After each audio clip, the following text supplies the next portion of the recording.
Welcome, in front of me is a CUBOT R15 Pro, and today I'll show you how to enable and set up the portable hotspot. Now to get started, let's find the hotspot toggle in our notification panel, which looks, at least for me, that it's not added. So I'm gonna tap on the pencil and find it right over here. So I can grab it, drag it over, and now it's added. So from here, you can find it again in the notification panel. And once I do, I'm gonna hold it, and this will take me to the settings. From here, I'm gonna choose Wi-Fi hotspot, and number one thing that I would suggest you to change right off the bat is the hotspot password. It's just some random trash here, so let's remove this and set our own password.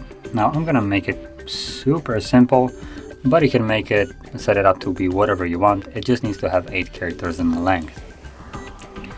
And from there we also have hotspot name. This will be the name of the Wi-Fi visible.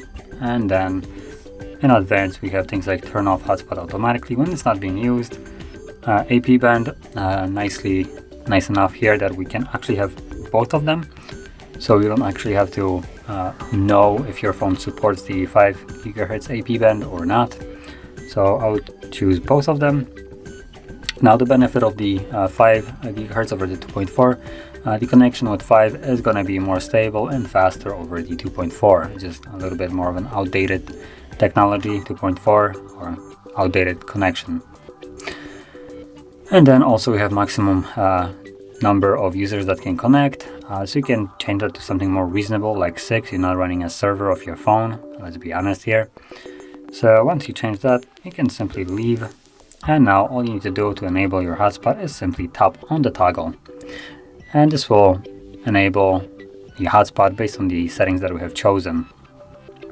And you can also see right here that the tethering or hotspot is active, and it gives you a number of people that are connected to it.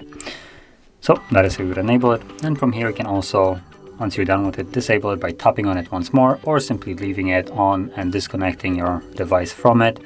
And after about like 5 minutes, so it's just gonna turn off automatically.